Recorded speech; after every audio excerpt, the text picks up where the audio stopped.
All right. Okay.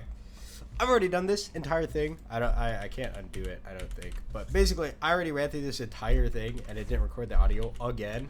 Uh-oh, and now my roommate's back, so he's going to be annoyed at me. But we're going to do this one because the audio didn't record. So I'm going to go through it super fast. Okay, but it's actually the easiest question on the entire exam, so we don't have to worry about it that much. Okay, so if we look on the handy dandy topic list, we see and, or, XOR, and not. Wow, okay. I'll drop the sarcasm. I want to make this one in like less than 10 minutes. So how this works is there's another type of variable, and it's called Boolean. And what a Boolean stores is a truth value.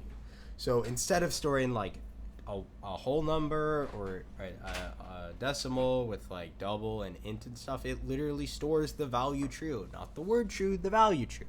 So Boolean P is equal to true, or P could be equal to false. It cannot be equal to literally anything else or else it won't work. And we can do that here. Whoopsie! Spoiler.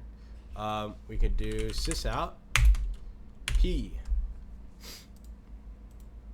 Oh, we see that it's true. Okay. Cool. So we have that. Okay, so it can either be a value of true or a value of false. So what we could do is make a truth table with maybe another one. So let's make another variable Q. Let's make it, whatever. Okay, and we could do like a little t-chart that shows the possible values between them. True, true, true, false, false, true, and false, false. These are the only four values or unique like combinations of P and Q, because you try and think of any more, you can't. Okay, and the formula, I don't know if it's ever needed, but if it ever is, the formula for the amount of different combinations you can make is going to be 2, because there's two truth values, true or false, raised to your number of variables. So you could also have like R here, and then you would have true, false, false, true, and then you would have like some more that you can make, and you can make 2 to the 3, which would be 8. We're not going to deal with 3 right now. I don't know if we will later either. But the reason why we write a truth table is we could make, there are expressions in Java. So one of them is P and Q. Obviously I did not write the word and, but that's why like on the topic list it was in big caps and, okay? This kind of looks like odd and, okay? And, one word, okay? Now you may ask, what does this mean? Well, you could just think of it as P, so you put one variable on one side, you put the other variable on the other side, P and Q. P and Q are what? It's implied that this kind of finishes as like are true, okay? So you can think of what we're saying is P and Q are true, and we're seeing if this is a true statement or not, okay? So let's see. If P is true and Q is true, then the statement P and Q are true is true, because both P and Q are true. There's no other way I can really explain that, okay? Let's look at true, false. P and Q are true. Well, P is true, but Q is not true in the second case. So this is false. The sentence does not make sense. P and Q are true is the statement, and then we see that P is false, so this is also false. And then we see when we have both P is false and Q is false, the statement P and Q are true is false, because neither of them is true. Okay? This is the ampersand symbol. I think like it actually, oh gosh, I haven't drawn one in a normal way in so long. I used to be good at drawing them too. Okay, ignore me. It's the key Shift 7. Wait, hold on. I swear I could do it. Oh my god. Whatever. I just like this. Okay. So the next one is OR. So P, Q. Let's do a truth table. True, true, true, false, false, true, false, false. Okay, and now we can do P or Q, and these are called the pipes. It's the key above your enter key. Okay, so this is saying P or Q is true. So this is basically asking if either one of these is true, or maybe both, because as long as one of them is true, then this entire statement is true. And remember, this is true is implied, so P or Q is what you would say. So if P is true and Q is true in this first scenario, we'll see that this statement will be true. okay? If P is true and Q is false, well, it's just asking if P or Q is true. So since P is true, this will be true. As the opposite with P is false and Q is true. As long as one of them is true, the statement's true, so Q is true. And then for this last one, neither P nor Q is true. So P or Q is true over here that we're really evaluating right here with this statement is false. So this would be false because neither of them are true. And there's just one more, and it's called XOR. And the X stands for like exclusion. That's not exclusive, I think. Exclusive. And what this means is it's literally the exact same as, and the way we notate it is P, and it's the caret sign, shift 6. So this is that. What this means is it's the exact same as true, except only one of them could be true.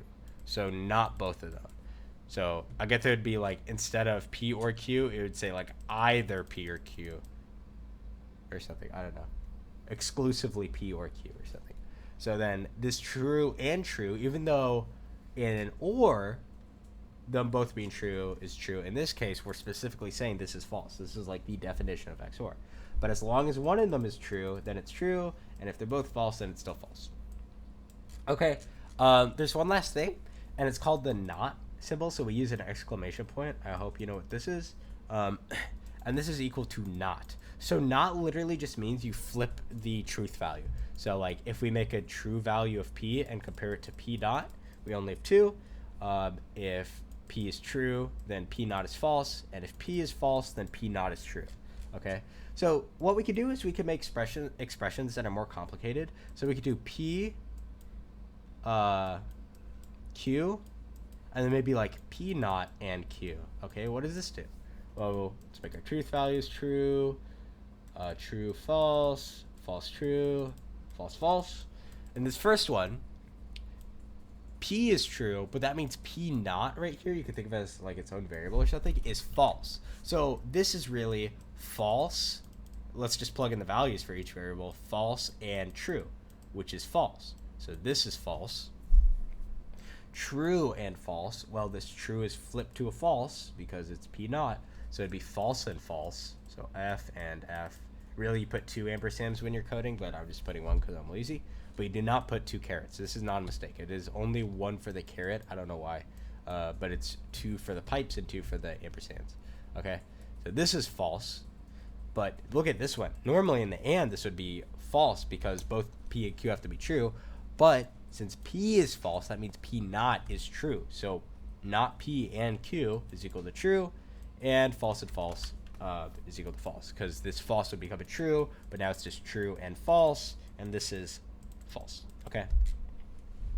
So this is really easy. There's only like one more complicated thing that we'll see. So they can make like more complicated, I guess, expressions. So we can have P, Q, oh, scary. And at the end here, let's do the statement P and Q XOR, or exclusively or, P or Q. But what's the truth values here? I wouldn't recommend trying to just like plug in your values of P and Q, because that's like a lot and you may make mistakes pretty easily, and you do not want to make mistakes on the UIL test. Okay, you just want to know if you get a question wrong, it's because you didn't know it, because man, mistakes feel bad. Okay, so what I would recommend is, instead of just trying to plug in values here, like all 4, and then trying to evaluate it from there, that's kind of messy, break it up into smaller ones. So I do P and Q, gets its own little group, and then we have P or Q. Okay, and we'll see why this is better. So let's just do this. So I'm just going to plug in the value of the variables here when I'm going through each one. Just know that like when I say true and true, that means P is true and Q is true. Okay, but like when I'm doing the test, this is what I'm thinking, is I'm literally just like flying by. So like honestly, these first 5 questions, even though like the explanations take a while because like there's a lot to know to understand it, it honestly takes like, these questions take like 3 minutes total, all of them combined. Okay, so P and Q, or I guess true and true is true, true and false is false, false and true is false, false and false is false. And you may ask why I'm able to do this so fast if you're like kind of going kind of slow, and that's just because I've done this a lot, so I'm familiar with it. But as the more you practice, the quicker you get at this stuff. Okay, but like take your time. 40 minutes is honestly a lot on this exam for the most part. You either, for the most part, besides like these things called loops, you either know it or you don't. Honestly, okay. So let's look at P. Well, actually, that's not necessarily true. P or Q for more than like half the exam. Okay, P or Q. Okay, true and true is true. True and false is true, false and true is true, and false is false. Okay, so now we can see why we do this. So instead of like having to plug in 4 values here and then evaluate it, well, we have this right here, P and Q, and we have P or Q. So instead of having to plug everything in, we could just kind of almost like treat P and Q as a variable, and then we just use these truth values right here that we came up with. So we could do true and true. Or sorry, so basically we're gonna plug in, let me use a different color, this is getting kind of messy. So we will use P and Q, okay, and we're just gonna look at the truth values here that corresponds to each. So this is the first case, second case, third case, fourth case, and it's the same with these right here with P or Q. So this is our second case, okay, and this is the first, second, third, fourth case. So we're just gonna plug in and see what happens as we go down each. So our first scenario is it's true. So P and Q is true. And then we're going to XOR it with P or Q. So true and true in an XOR is false. False and true. False XOR true is true. False, I think this is that a, yeah, this is a T. This is a T. I'm sorry. Okay. False or true is true. And false is false. Okay, so a good question they may not ask now, but maybe no, they could ask it now. Is like they'll just say P and Q, not P or Q, is equivalent to which of the following. And the way you solve something like this is you just now make a table of your initial variables and this final result that you came up with. Okay, so we have P, Q, and P and Q. Okay, so we do this, okay, and we start with our initials: true, false, true. Make sure that these two stay in order whenever you're doing like this, because this can change based off which is which, especially when you get like maybe it's like not P and Q and it gets more complicated. But basically just ignore that. Okay, and then now just like copy these values down and remember to keep them in order. So it's false, true, false, true, false. Okay, and now they may ask, what is a simplified expression of this? And we just have to think of some expression between P and Q where their results give this. Okay, so let's think about it. I didn't finish writing this. This is like this. Okay, so it's like this.